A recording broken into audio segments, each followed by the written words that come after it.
हरे कृष्ण। तीसरे स्कंद का 32वां अध्याय कर्म बंधन हम शुरू करने जा रहे हैं। श्लोक नंबर 1। भगवान ने कहा, गृहस्थ जीवन बिताने वाला व्यक्ति धार्मिक अनुष्ठान करते हुए भौतिक लाभ प्राप्त करता रहता है और इस तरह वह आर्थिक विकास तथा इंद्रिय तृप्ति की अपनी इच्छा पूर्ति करता है। वह पुनः पुनः इसी तरह कार्य करता रहता है। तात्पर्य श्री प्रभुपाद जी के द्वारा गृहस्थ दो प्रकार के होते हैं, गृहमेधी तथा गृहस्थ। गृहमेधी का जीवन लक्ष्य इंद्रिय तृप्ति रहता है और गृहस्थ का आत्म साक्षात्कार। यहाँ भगवान गृहमेधी के संबंध में अथवा उस व्यक्ति के विषय में बोल रहे हैं जो जगत में बना रहना चाहता है।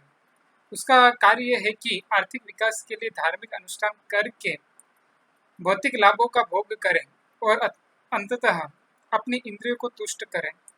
उसे इससे अधिक और कुछ नहीं चाहिए। ऐसा व्यक्ति धनी बनने तथा अच्छी तरह से रहने और खाने पीने के लिए जीवन भर कठोर श्रम करता है। वह किसी पुण्य कार्यों के लिए कुछ दान देकर अगले जीवन में स्वर्ग लोगों को जा सकता है, किंतु जन्म मृत्यु के आवागमन को रोकना नहीं चाहता और न संसार के दुखों का अंत देखना चाहता है। ऐसा व्यक्ति गृहमेधी कहलाता है। गृहस्थ वह व्यक्ति है जो अपने परिवार, पत्नी, बच्चों तथा कुटुंबों के साथ रहता है किंतु उनसे कोई लगाव नहीं रखता। वह साधु या सन्यासी न बनकर पारिवारिक जीवन बिताना पसंद करता है, किंतु उसका मुख्य उद्देश्य आत्म साक्षात्कार प्राप्त करना या कृष्ण भावना मत के पद तक पहुंचना रहता है। किंतु यहाँ कपिल देव गृहमेधी के विषय में बता रहे हैं कि जिनका लक्ष्य भौतिकवादी संपन्न जीवन बिताना है, जिसे वे यज्ञ, दान तथा सदक कर्म द्वारा प्राप्त कर सकते हैं, वे अच्छे पदों पर आसीन होते हैं। अतः वे अपने पुण्य कर्मों की कमाई का उपयोग करते हैं और बारंबार इंद्र तृप्ति के कार्यकलाप करते रहते हैं। प्रहलाद महाराज ने कहा है, पुनश्च चर्वणाम। वे चबाते हुए को पुनः चबाना पसंद करते हैं। समृद्ध होते हुए भी वे पुनः पुनः भौतिक यातनाएं झेलते हैं, किंतु ऐसे जीवन का परित्याग करना नहीं चाहते। दूसरा श्लोक। ऐसे व्यक्ति इंद्रिय तृप्ति के प्रति अत्यधिक आसक्त होने के कारण भक्ति से विहीन होते हैं। अतः अनेक प्रकार के यज्ञ करते रहने तथा देवों तथा पितरों को प्रसन्न करने के लिए बड़े बड़े व्रत करते रहने पर भी वे कृष्ण भावना मत अर्थात भक्ति में रुचि नहीं लेते। तात्पर्य, भगवद गीता में कहा गया है, जो व्यक्ति देवताओं की पूजा करते हैं उनकी बुद्धि भ्रष्ट रहती है। कामस्ते स्तेहत ज्ञान। वे इंद्रिय तृप्ति के प्रति अत्यधिक आकृष्ट रहते हैं, अतः वे देवताओं की पूजा करते हैं। निस्संदेह वैदिक शास्त्रों में संस्तुति की गई है कि जो व्यक्ति धन, स्वास्थ्य तथा विद्या का इच्छुक हो उसे देवताओं का पूजन करना चाहिए। भौतिकवादी व्यक्ति की मांगे अनेक है, अतः उनकी इंद्रियों को तुष्ट करने वाले देवता भी अनेक हैं। जो गृहमेधी समृद्ध जीवन बिताना चाहते हैं वे सामान्य पिंड दान द्वारा देवताओं या पितरों की पूजा करते हैं। ऐसे व्यक्ति कृष्ण भावना मत से विहीन होते हैं, जो भगवान की भक्ति में सेवा करने में रुचि नहीं लेते हैं। इस प्रकार तथाकथित पवित्र या तथा धार्मिक व्यक्ति निराकारवाद का प्रतिफल है। निर्विशेषवादियों की धारणा है कि परम सत्य के कोई रूप नहीं होता, अतः अपने लाभ के लिए चाहे जिस रूप में कल्पना करके उसकी पूजा कर ली जाए। अतः गृहमेधी या भौतिकवादी व्यक्ति कहते हैं कि वे भगवान की पूजा के लिए किसी देवता की पूजा कर सकते हैं। विशेष रूप से हिंदुओं में से जो लोग मांसाहारी हैं वे काली की पूजा को वरीयता प्रदान करते हैं, क्योंकि देवी के समक्ष एक बकरे की बलि का विधान है। उनका कहना है कि चाहे कोई देवी काली की पूजा करे या भगवान विष्णु की अथवा किसी देवता की, लक्ष्य एक सा होता है। यह प्रथम कोटि का पाखंड है और ऐसे लोग पथभ्रष्ट हो जाते हैं, किंतु फिर भी उन्हें यही दर्शन पसंद है। भगवद गीता में ऐसे पाखंड को स्वीकार नहीं करती। उसमें स्पष्ट उल्लेख कि ऐसी विधियां बुद्धि भ्रष्ट लोगों के लिए हैं।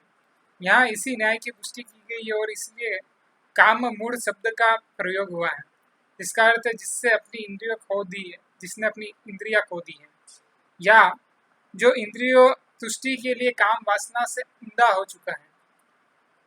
काम मूढ़ लोग कृष्ण भावनामत्त भक्ति से विहीन होते हैं और इंद्र तृप्ति की प्रबल इच्छा से अंधे बने रहते हैं। देवताओं को पूजने की भत्सना भगवत गीता तथा भागवतम दोनों में की गई है। तीसरा श्लोक। ऐसे भौतिकवादी व्यक्ति इंद्र तृप्ति से आकृष्ट होकर एवं अपने पिता तथा देवताओं के प्रति भक्ति भाव रखकर चंद्रलोक को जा सकते हैं, जहां वे सोमरस का पान करते हैं और फिर से इसी लोक में लौट आते हैं। तात्पर्य, चंद्रमा को स्वर्गलोक का एक लोक माना जाता है। विभिन्न वेद विहित यज्ञों तथा देवों तथा पितर की पूजा संपन्न करने पर मनुष्य इस लोक को जाता है, किंतु कोई यहाँ अधिक काल तक नहीं रह पाता। देवताओं की गणना के अनुसार चंद्रमा का जीवन की अवधि 10,000 वर्ष है। देवता की काल की गणना के एक दिन 12 घंटे इस लोक के 6 मास के बराबर होते हैं। चंद्रमा तक स्पुतनिक जैसे किसी भौतिक ज्ञान यान द्वारा नहीं पहुंचा जा सकता, किंतु पुण्य कर्म करने से भौतिक भोगों के प्रति आसक्त लोग वहां पहुंच सकते हैं। जब यज्ञ कर्म का पुण्य समाप्त हो जाता है तो चंद्रलोक तक पहुंच जाने पर भी मनुष्य को पृथ्वी पर पुनः आना पड़ता है। इसकी पुष्टि भगवत गीता में हुई है। ते ताम भुक्त्वा स्वर्गलोक विशालम क्षीणे पुण्य मत्स्य लोक विशंति। चौथा श्लोक।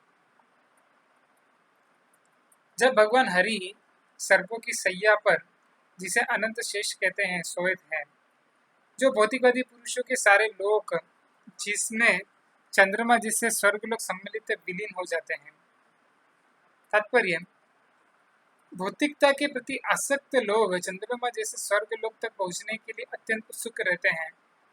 ऐसे कई स्वर्गलोक हैं जिन्हें वे कालिक आयु तथा इंद्रिय भोग की सामग्री प्राप्त करके अधिकाधिक सुख प्राप्त करने के उद्देश्य से चाहते हैं, किंतु आसक्त व्यक्ति यह नहीं जानते कि यदि किसी को उच्चतम लोक ब्रह्मलोक मिल भी जाए तो विनाश वहां भी विद्यमान रहता है। भगवत गीता में भगवान कहते हैं कि भले ही कोई ब्रह्मलोक तक क्यों न चला जाए, किंतु तो भी उससे वहां जन्म मरण रोग तथा जरा के कष्ट मिलेंगे। केवल भगवान के धाम वैकुंठ लोक पहुंचकर ही मनुष्य इस जगत में पुनः जन्म नहीं लेता। किसी ग्रह में भी या भौतिकतावादी व्यक्ति इस लाभ का उपयोग नहीं करना चाहते, तो वे निरंतर एक शरीर से दूसरे में तथा एक लोक से दूसरे लोक में देहांतरण को ही वरीयता देते हैं।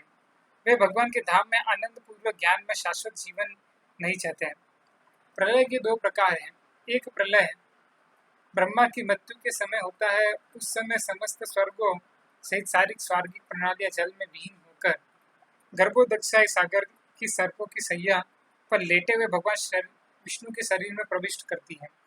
दूसरा प्रलय ब्रह्मा के एक दिन के अंत में घटित होता है, जिसमें सभी निम्न लोक विनष्ट हो जाते हैं।